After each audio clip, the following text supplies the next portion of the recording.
memang harus berkali-kali sampai anak bisa. Jangan khawatir, anak pasti got it kok terakhirnya.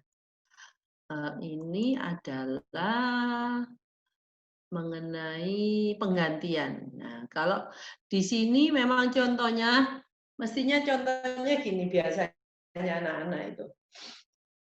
Dia minta handphone. Kan sukanya minta handphone atau minta iPad. Ya, padahal mungkin orang tuanya mau bekerja dengan pakai iPad. Maka dari itu kita gantikan kamu main handphone aja ya. Nah, itu seperti itu. Nah, di sini kita bendanya tidak diketahui, dia minta sesuatu benda tapi diberikan benda yang lain. Kok sebentar.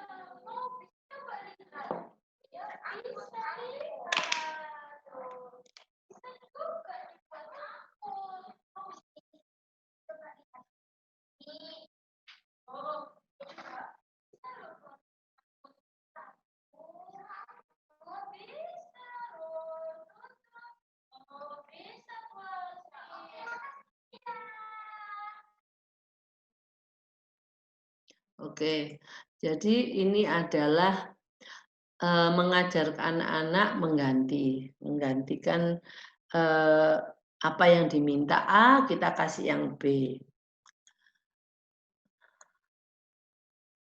Nah, bagaimana mengajarkan anak supaya anak bisa menerima kata tidak?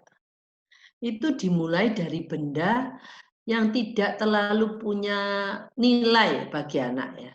Jadi umpamanya anak ini minta sesuatu yang sebenarnya dia nggak suka sih. Maksudnya main botol. Umpamanya sih, Budi nggak boleh ya main botol ya. Ya dia nggak apa-apa. Nah, tapi dia akhirnya value-nya yang dia kita pertama memberikan contoh value yang tidak punya value, akhirnya value-nya pelan-pelan dinaikkan. Tetapi kalau ibu melakukan ini semua, harus punya ini, harus sudah bisa kemampuan penggantian itu. Mengganti ini dari ini. Jadi umpamanya kalau anak masih belum bisa, yang pada waktu ibu mencoba, ini nggak boleh ya, nggak boleh yang mungkin itu sesuatu yang mungkin lumayan lah, dia suka lah. Nah, ibu masih punya satu trik lagi bahwa, oh nggak boleh dia marah. Tapi nggak boleh ini bisa dikasihkan yang penggantian itu. Nah, berarti anak masih belum siap dengan kata tidak ini. Nah, memang ini lakukan terakhir dan memang kalau memang perlu sekali kita ngomong tidak, dia marah, biarkan dia marah. Jadi waktu anak marah, ibu jangan berikan perhatian. Nah, perhatian itu apa? Melihat pun perhatian. Apalagi bicara, ya perhatian. Jadi biarkan anak menangis sampai selesai. Yang perlu dikasih adalah berikan sebotol air di sampingnya. Atau berikan secangkir air atau apapun supaya dia bisa minum. Karena ada anak-anak yang bisa menangis sampai berjam-jam. Nanti kan tenggorokannya kering kan. Jadi berikan dia minuman yang bisa dijangkau dia dan dia bisa minum. Terus mungkin akan lanjut nangis lagi, biarin.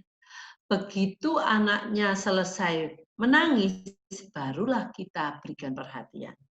Tetapi anak ini selama menangis, umpamanya gini, biasanya anak-anak itu kalau menangis karena tidak diperhatikan, dia marah. Dia mulai mau memukul orang atau melempar barang-barang yang ada di sekitarnya. Atau dia tahu mamanya, oh barang favoritnya mama itu ada guci itu ya. Mama paling takut kalau aku deket-deket itu. Itu aja yang mau dilempar. Nah, seperti saya bilang dulu yang seminar saya pertama, jangan taruh benda-benda yang ada di jangkauan anak dan anak tidak boleh memegang itu. Atau kalau itu benda itu tidak boleh pecah. Itu enggak fair. Kalau Anda punya benda-benda itu di rumah sekarang, diringkes saja, ditaruhlah di gudang.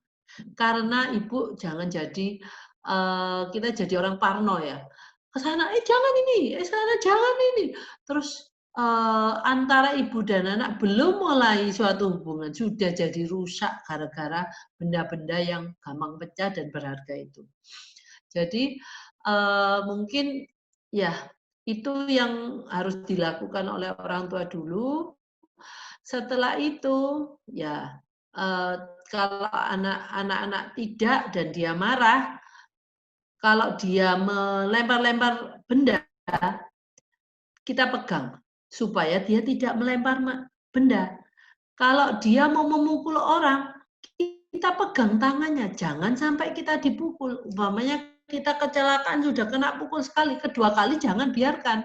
Karena banyak orang tua yang gini, kasihan anak saya kan seperti itu ya, biarin aja lah dia memukul saya.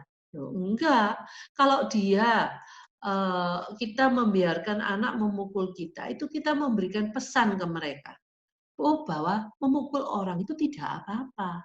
Nah, ya kalau yang dipukul cuma orang rumah, saudara-saudara dalam rumah. Kalau orang lain di luar rumah dan anaknya sudah besar, kita nanti bisa masih berurusan dengan yang berwajib ya. Jadi walaupun kita tidak bicara, tetapi apa yang kita lakukan itu tuh yang masuk persepsinya ke anak-anak itu sangat ya perlu diperhitungkan. Kalau kita memukul anak, berarti kita memberikan persepsi apa ke anak? Oh, berarti ibu boleh kok mukul aku. Berarti aku juga boleh dong mukul ibu atau mukul siapapun di sini. Nah, kalau anak ini memukul kita dan kita diamkan, itu message-nya apa? Oh, nggak apa-apa kok, yang dipukul juga nggak keberatan kok, nggak apa-apa. Jadi aku mukul orang juga cuma paling-paling dibilang nggak boleh pukul, nggak bisa. Jadi hal itu tolong karena ini banyak kasus kalau anak-anak ini sudah besar, yang jadi korban itu adalah orang tua yang ada di rumah. Nah, padahal dia semakin besar semakin kuat dan kita semakin dia besar, kita semakin tua dan semakin lemah. Nah, itu biasanya akhirnya kita tidak mampu menghadapi mereka lagi. Akhirnya anak kita cuma ada satu pilihan, mungkin kita boardingkan, kita titipkan orang lain, di mana kita nggak tahu nasibnya nanti di penitipan itu bagaimana. Dikasih makan kayak cukup makannya enggak, atau benar-benar anak saya diperlakukan dengan baik. Mungkin aja ntar ada kalau dia nakal dia dipukul. Karena hukuman fisik itu hukuman otak bawah sadar. Jadi jangan sampai kita punya nasib anak kita seperti itu ya. Sebentar. Anak ortu tidak harus tidak untuk kata tidak yang dia mau kuasai itu harus sudah bisa menerima penggantian suatu benda. Kalau dia masih belum bisa, jangan coba-coba pakai kita katakan kata tidak ya. Ini adalah video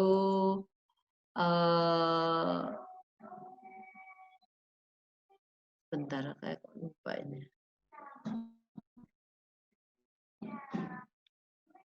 Oh, ini menunggu kalau kita melakukan suatu permintaannya dia dan ada proses menunggunya, tolong diperkenalkan kata tunggu itu selama proses waktu pembuatan permintaannya dia.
Jadi ini gini, yang saya kita ajarkan dulu tunggu adalah tunggu sesuatu sampai kita memberikan apa yang dia punya. Kadang-kadang permintaannya dia kan memerlukan suatu proses. Nah, waktu proses itu berjalan jangan lupa Ibu katakan reminder ke dia terus, tunggu karena anak-anak ini memang tidak bisa menunggu dengan baik.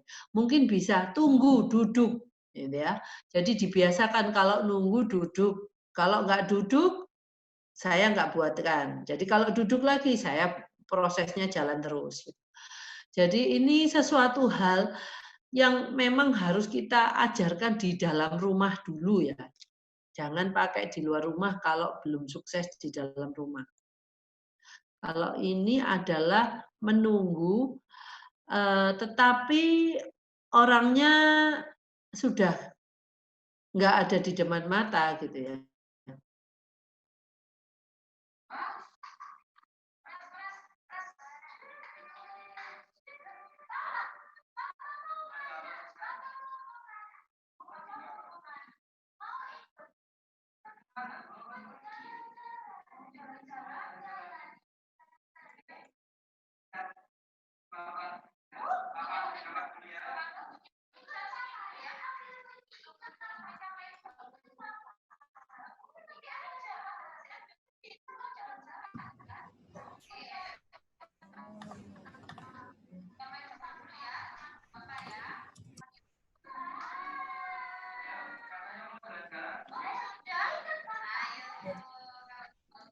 Jadi ini dia kan mau ikut.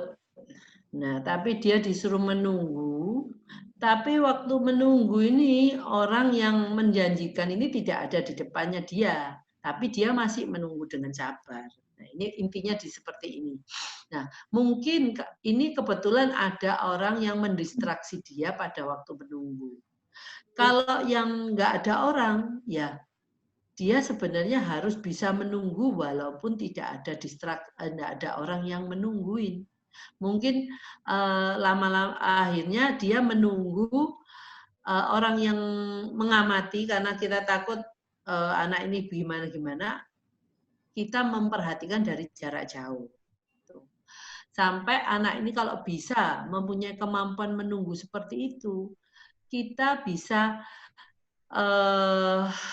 istilahnya kalau ibu pengen anak yang patuh, ya ini sudah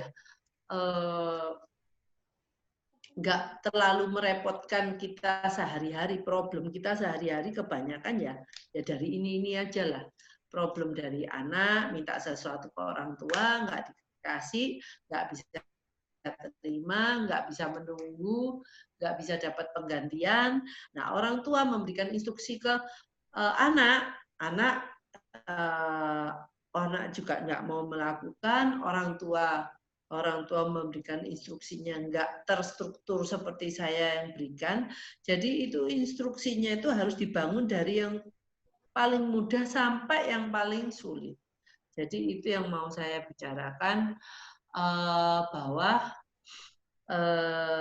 kalau kedua hal ini harus memang benar-benar dilakukan dan dilakukan dan oleh orang tua dan anak supaya terbangunlah dasar dari kepatuhan ini. Nanti yang lain-lainnya mau materinya apa saja tinggal masuk dengan cara seperti ini karena dia anak ini sudah punya skill untuk bisa tidak seenaknya sendiri gitu. Kalau anak-anak itu tidak bisa melakukan semua ini termasuk anak yang semau gue kan, yang istilahnya pokoknya saya minta ini kalau nggak dikasih ya saya marah. Nah, kalau untuk kepatuhan ya ibu harus lakukan semua ini, nggak ada jalan yang lain bahwa anak kita akan serta-merta menjadi patuh.